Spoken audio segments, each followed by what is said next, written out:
Fit कर दिए और यहाँ पर नैनो पार्टिकल्स फिट किए। ये क्या होता है, बॉल मिलिंग। और यहाँ पर हमने रोटर की जो ऐसे सिलेंडर को पकड़ के ऐसे ऐसे रोटेट करती है, तो ये रोटर का यही काम होगा। आज जो हम टॉपिक करने वाले हैं उसका नाम है ball milling process. Ball milling process को सबसे पहले हम जानने की कोशिश करते हैं कि बॉल मिलिंग प्रोसेस होता क्या है। सबसे पहले 1960 के अंदर क्या हुआ, 1960 के अंदर हमारे पास 2 साइंटिस्ट थे। एक का नाम था बेंजामिन और इसके क्या थे, बेंजामिन और उसके कोवर्कर थे एंड कोवर्कर्स। ये इसके कोवर्कर्स थे। इन्होंने क्या किया, 1960 के अंदर ये मेथड जो था इन्वेंट किया। उन्होंने इस मेथड को इन्वेंट किया। उन्होंने उसको इजाद करने के लिए उसको एक कंपनी जो थी उसका नाम था, इसको किसने इनकी हेल्प की, विद द हेल्प ऑफ इसकी एक कंपनी ने हेल्प की, विद द हेल्प ऑफ इसकी एक कंपनी, वो कौन सी थी, विद द हेल्प ऑफ निकल company, with the help of निकल कंपनी। ये वो कंपनी थी 1960 के अंदर। इस मेथड को जो इन्होंने मदद की उसका नाम था निकल कंपनी। बेंजामिन एंड उसके कोवर्कर जो थे उन्होंने मिलकर इस मेथड को इजाद किया।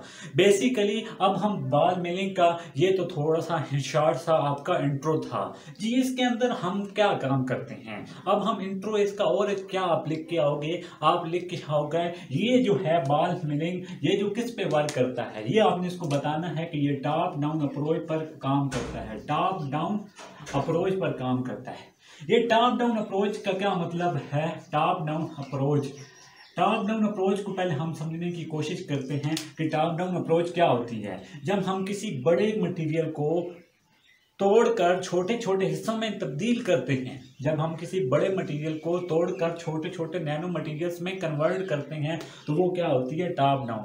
बड़े से छोटे, क्या है, बड़े से छोटे में जाना है, तो वो क्या अप्रोच होती है, वो हमारे पास टॉप डाउन अप्रोच होती है। ये किसके लिए यूज होती है, top down approach for synthesis of nano material. Top down approach किसके लिए यूज होती है, सिंथेसिस ऑफ नैनो मटेरियल। ये हम इसके अंदर सिंथेसिस करती हैं, किसकी सिंथेसिस करते हैं, नैनो मटेरियल की सिंथेसिस करते हैं।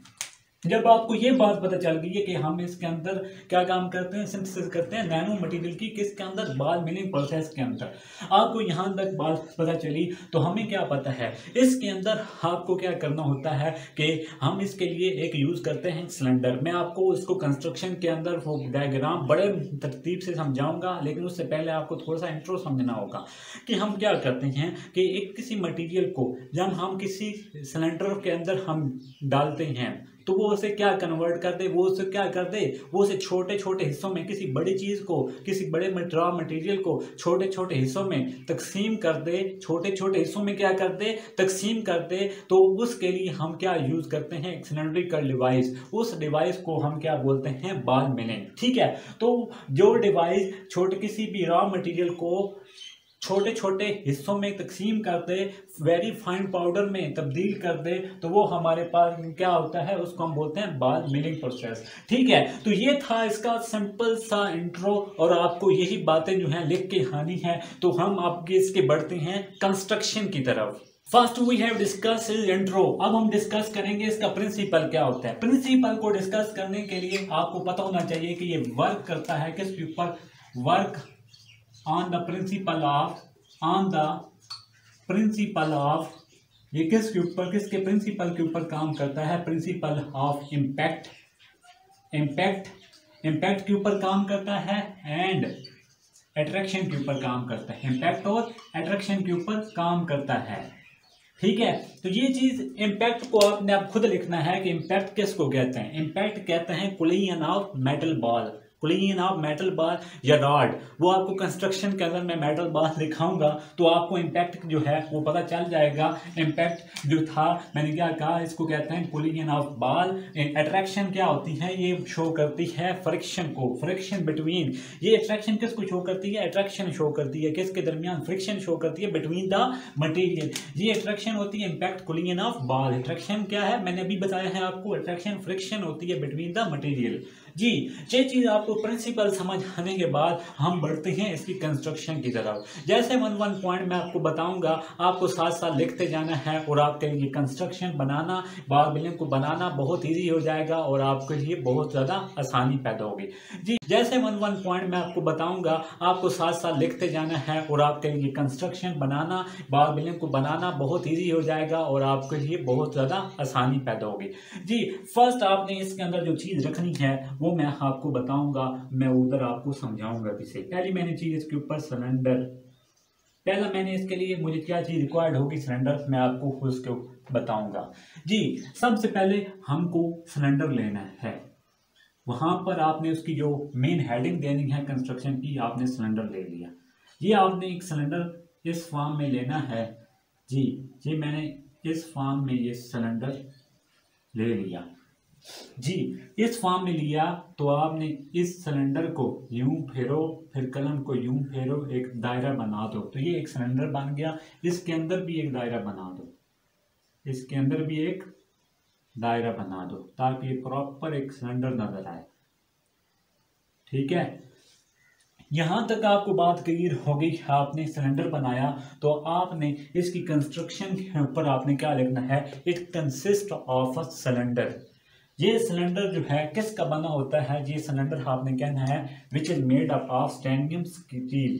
जो किसका बना होता है, स्टैंडियम स्टील का बना होता है। ये किसका बना होता है, स्टैंडियम स्टील का। अगर ये स्टैंडियम स्टील का बना होता है, जो कि खुद क्या होता है, स्टैंडियम स्टील बेसिकली पुअर कंडक्टर होता है। ये क्या होता है, पुअर कंडक्टर ऑफ हीट। ये पुअर कंडक्टर है किसका, स्टैंडियम स्टील खुद क्या है, पुअर कंडक्टर किसका है, ऑफ हीट। हीट का ये पुअर कंडक्टर है। स्टैंडियम स्टील खुद क्या होती है, ये पुअर कंडक्टर है किसका, हीट का। ठीक है, तो ये चीज आपको बस इसके पहले पॉइंट के अंदर आपने ये बातें लिख के आनी है। जी, सेकंड हम इसके लिए यूज करेंगे रोटर। क्या यूज करनी है हमने, रोटर। रोटर आपने इसके सेकंड इसकी आप लिखोगे रोटर। रोटर आपने किस तरह बनानी है, याद रख लो कि चौंका ये आप एक सिलेंडर बना रहे हो, सिलेंडर को हमेशा सहारा चाहिए होता है किसी चीज़ का। मैंने ये खिलाफ में बना दिया है तो मुझे इसके लिए स्टैंड की ज़रूरत होगी। ठीक है, चलो मैं स्टैंड बना देता हूँ ताकि प्रॉपर ये जो आपका है, ये सिलेंडर जो है प्रॉपर जो है एक स्टैंड के ऊपर हमें खड़ा हुआ नज़र आए। अदरवाइज क्या होगा, परेशानी होगी। अगर ये सिलेंडर आप, क्योंकि इसको हमने रोटेट करवाना है तो उसके लिए हमें स्टैंड की ज़रूरत होगी। बस मैं शार्ट से बना रहा हूँ ये चीज़। जी, इसको आपने थोड़ी सी यहाँ पर मैंने स्टैंड के लिए इधर से और इधर से कि इसको स्टैंड ने इसके साथ पकड़ा हुआ है, तो क्या करना है, ये स्टैंड के साथ मैंने इसके साथ लटका दिया। तो यहाँ पर आपने क्या करना है, यहाँ पर हमने क्या करना है, इसको इसके साथ अटैच कर देना है। जैसे ही हम इसके साथ अटैच करेंगे तो यहाँ पर भी आप देखो इसका ऊपर वाला पार्ट और इसका इधर वाला पार्ट जैसे ही हमने अटैच किया, जैसे ही हमने इसको स्टैंड के ऊपर काबिल किया, क्योंकि आपको पता है कि मान लो कि ये एक सिलेंडर है, ये हम मेरे पास सिलेंडर है, अगर मैं इसको अपने हाथ में ना रखूं तो ये ऑटोमेटिकली नीचे चला जाएगा, क्योंकि मेरे हाथों को इसका सहारा है। मेरे हाथों पे या आपने सिलेंडर को इस तरह रखा हुआ है, सिलेंडर को जैसे ही रखा हुआ है तो जाहिर सी बात है सिलेंडर को रोटेट करने के लिए हमें इसके स्टैंड की ज़रूरत पड़ेगी, तब ही ये ऐसे घूम पाएगा। ऐसे घूम पाने के लिए, सिलेंडर को घुमाने के लिए मुझे एक चीज़ का सहारा लेना पड़ता है, उसका नाम है रोटर। सिलेंडर को मैंने ऐसे अगर घुमाना है तो घुमाने वाली चीज़ भी होनी चाहिए, उसके लिए हम यूज करेंगे इसकी रोटर। जी, रोटर आपने किस तरह बनानी है, मान लो कि ये एक चार है, ये चार बड़ा वर्क करेगा। आप देखना, ये चार आपने इस तरह बनाया, एक उल्टा चार बना दो। एक उल्टा चार आपने जैसे ही बनाया तो ये हमारे पास किसको शो करेगा, ये हमारे पास रोटर को शो करेगा। ये उल्टा चार और ये हमारे पास दिस है, तो मैंने चार बनाया, चार उल्टा भी बनाया, तो याद रख लो कि हमने ये रोटर बना दी। यही जो है इसको काबिल करेगी, इसको रोटेट करने किस तरह काबिल करेगी, कौन, ये रोटर जो है इसको रोटेट करेगी। ये क्या आप इसका लिख के आओगे, rotate the cylinder part of ball milling. ठीक है, बॉल मिलिंग क्या करेगी, रोटेट करेगी सिलेंडर को किस किस्म के अंदर, बॉल मिलिंग के अंदर। ठीक है, जो इसके अंदर बॉल अभी मैंने रखने हैं। ठीक है, तो मैंने सिलेंडर लिया, मैंने इसकी रोटर ले ली, तो मैं अब क्या लेता हूं, मैं इसके एक स्पेशल मेटल बाल लेता हूं। अगला इसका पॉइंट क्या है, special metal ball, special metal ball आपने ले लेने हैं। जिस तरह से ये स्पेशल मेटल बॉल है तो मैंने यहाँ बनाने हैं। मैंने यहाँ 4 लिखा था और उल्टा 4 बना के टोटल बना दी। फिर वही 4 आपने क्या रखने हैं, आप ज़्यादा भी ले सकते हो। 4 मैंने मजीद क्या रखे, मैंने 4 यहाँ पर क्या लिए, 4 मैंने यहाँ पर स्पेशल मेटल बॉल लिए। ये क्या होते हैं, स्पेशल मेटल बॉल होते हैं, ठीक है, जो डिफरेंट साइज के होते हैं। इसके बारे में आप यही कुछ लिख के लाओगे, which have different size, special we have taken a special metal ball which have different size. यहाँ तक आपको बात समझ आ गई, मैंने एक एक पॉइंट समझ आ गया होगा। और उसके बाद हम लोग स्पेशल यहाँ पर हम लेते हैं पाउडर सब्सटेंस। इसका फॉर कंस्ट्रक्शन के अंदर लेना पाउडर सब्सटेंस भी आपको लेना होगा। We have taken a powder substance, याद रख लो कि ये वो है नैनो पार्टिकल्स को भी हम पाउडर सब्सटेंस ही बोलते हैं। कि जब हम इनको आपस में ये कोलाइड करेंगे, आपस में ये कोलाइड होंगे तो इनके छोटे छोटे टुकड़े हो जाएंगे। यही तो इसका प्रिंसिपल कहता था कि जब आपके दो भी बाल जो थे वो आपस में स्ट्राइक करेंगे तो उनके कोलिजन होंगे, तो मतलब बड़ा मेटल जो है वो टूट कर कितने हिस्सों में कन्वर्ट हो जाए, 2 हिस्सों में कन्वर्ट हो जाए, तो वो आपके पास क्या कहलाया जाता है, वही आपके पास स्पेशल पाउडर भी मान जाते हैं, जिसको हम क्या बोल सकते हैं, जिसको हम नैनो मटेरियल भी बोल सकते हैं, जिसको हम क्या बोल सकते हैं, नैनो मटेरियल। ये रोटर है, ये आपने खुद लिख लेना, ये रोटर है, ये सिलेंडर है, ये मेटल बॉल है, और ये हमारे पास नीचे छोटे छोटे क्या शो कर रहे हैं, ये हमारे पास नैनो मटेरियल शो कर रहे हैं, या पाउडर सब्सटेंस शो कर रही हैं। तो ये था इसकी basic construction of ball milling. Ball milling की आपकी स्पेशल कंस्ट्रक्शन जो थी वो हमारी क्लियर हो गई है। उसके बाद हम इसकी डिस्कस करेंगे working. Now we will discuss its working. इसकी वर्किंग आपने किस तरह डिस्कस करनी है। आपने ये कहना है कि ये जो हमने सिलेंडर लिया है, ये सिलेंडर को का जो वॉल्यूम है, मान लो वो 60% है, अपने पास हम इतने इसके अंदर मेटल बॉल और नैनो पार्टिकल बन चुके हैं कि इसका वॉल्यूम कितना बन चुका है, we have taken 60% of volume. किसका 60% वॉल्यूम, इसके अंदर क्या क्या है, 60% of volume of metal ball, और क्या लेना है, मेटल बॉल, और ये क्या होते हैं, पाउडर सब्सटेंस, ठीक है। पाउडर सब्सटेंस और मेटल बॉल को क्या करना है, आपने 60% इसके अंदर फिल कर देना है। किसके अंदर, 60% फिल कर देना है सिलेंडर के अंदर। तो इसका वॉल्यूम जो हुआ, तो वॉल्यूम इसका कितना हो गया, 60% वॉल्यूम हो गया सिलेंडर का। जब हमने इसके अंदर क्या क्या पुट करने हैं, जब ये और नैनो पार्टिकल और मेटल बॉल इसके अंदर पुट, उसका 60%। याद रख लो इसकी वर्किंग के अंदर आप क्या रखोगे, आप इसकी वर्किंग के अंदर दूसरा पॉइंट ये लिखोगे कि हमारे पास वॉल्यूम जो है, वॉल्यूम ऑफ सिलेंडर जो है, वॉल्यूम ऑफ सिलेंडर जो हम वॉल्यूम ले रहे हैं वो तो हमने 60% लिया है। वॉल्यूम ऑफ सिलेंडर जो लिखोगे कि वो ना तो इंक्रीज होता है, नाइदर इंक्रीज, ना तो वो इंक्रीज होता है और ना इधर डिक्रीज। याद रखो ये पॉइंट बड़े इंपॉर्टेंट है, यहाँ बस यही लिख के आना है। अगर वॉल्यूम सिलेंडर जो है वो ना तो इंक्रीज हो सकता है ना तो डिक्रीज हो सकता है। ये इसका सेकंड पॉइंट था।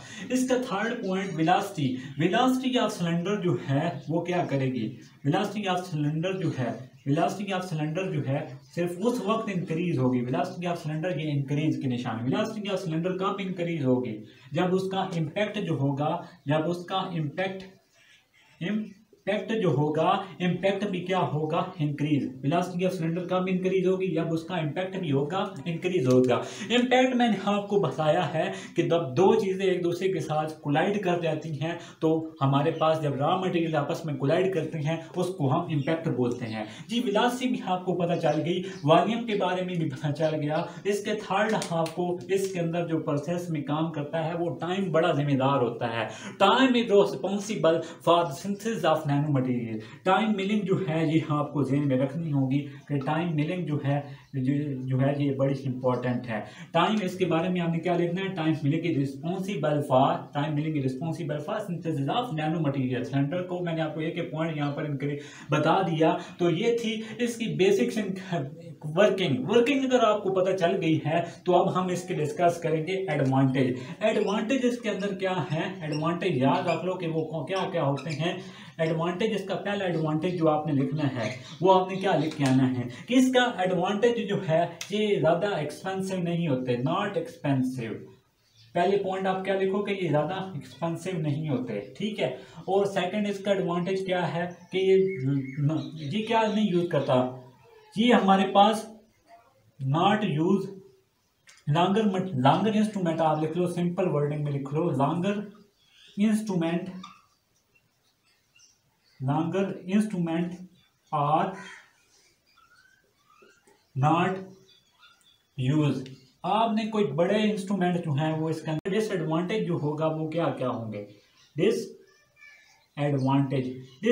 इसके अंदर आप क्या लिख के आओगे, डिसएडवांटेज के अंदर हमने क्या लिखना है, इसका पहले डिसएडवांटेज जो है वो क्या है, इसका पहले डिसएडवांटेज जो है वो हम लिखने जा रहे हैं कि ये जो है स्लो प्रोसेस इसके अंदर होता है, स्लो प्रोसेस होता है, काम बड़ा ढीला सा होता है। और सेकंड जो इसका डिसएडवांटेज है वो क्या है कि इसकी जो प्रॉपर रेंज नहीं होती, proper not range of nano material की वो नहीं होती। ठीक हो गई। ये नंबर ऑफ वेज यूज करता है, number of waves are produced, ठीक है, number of waves are produced, ठीक हो गया। ये थी हमारे पास डिसएडवांटेजेस और डिसएडवांटेज। इसके अंदर मैंने आपको सिंपली, अब मैं थोड़ा सा इसके ओवरव्यू बताऊं तो सबसे पहले मैंने इस प्रोसेस के अंदर क्या करना है, सबसे पहले आपको पता है कि 1960 में दो साइंटिस्ट बेंजामिन फ्रैंकलिन ने इसको डिस्कवर किया, किस प्रोसेस को, इस प्रोसेस बाल मिलिंग के प्रोसेस को। लेकिन इस प्रोसेस को डिस्कवर करने के लिए इनको ये दो कंपनी ने, इनको इस कंपनी कौन सी कंपनी थी, इंटरनेशनल निकल कंपनी ने इनकी हेल्प की इस प्रोसेस को तख्लीक करने में, कारकर्दगी दिखाने में। फिर मैंने आपको इसकी क्या प्रिंसिपल के बारे में मैंने आपको बताया। प्रिंसिपल क्या होता है, प्रिंसिपल ये किस प्रिंसिपल पे काम करता है, इम्पैक्ट पे काम करता है, इम्पैक्ट पे काम करता है और अट्रैक्शन पे काम करता है। इम्पैक्ट क्या होता है, दो चीज आपस में कोलाइड करते हैं, उसको इम्पैक्ट बोलते हैं। और हमने क्या किया, अट्रैक्शन क्या होती है, वो जो फ्रिक्शन होती है मटेरियल के दरमियान वो होती है। कंस्ट्रक्शन में मैंने आपको कहा कि हमने एक सिलेंडर लिया, सिलेंडर में हमने क्या किए, बाल को फिट कर दिए और यहाँ पर नैनो पार्टिकल्स फिट किए, ये क्या होता है बाल मिलिंग। और यहाँ पर हमने रोटर की, जो ऐसे सिलेंडर को पकड़ के ऐसे रोटेट करती है, तो ये रोटर का यही काम होगा। हमने इसको एक स्टैंड के साथ, ये भी आप लिख सकते हो, हमने this process is done by the process of stand, which मतलब ये जरूरी है ना, स्टैंड के बगैर तो ये काम नहीं करेगा। फिर मैंने इसके वर्किंग के अंदर आपको बताया कि सिलेंडर का जो वॉल्यूम आपने रखना है वो कितने परसेंट, 60%, वो मैंने आपको 1 by 1 फुल डिटेल के साथ डिस्कस किया, एडवांटेज बताए, एडवांटेज और डिसएडवांटेज बताए। होपफुली कि आपको ये वीडियो अच्छी लगी। अगर आपको ये वीडियो अच्छी लगी है तो लाइक और सब्सक्राइब करना मत भूलिएगा।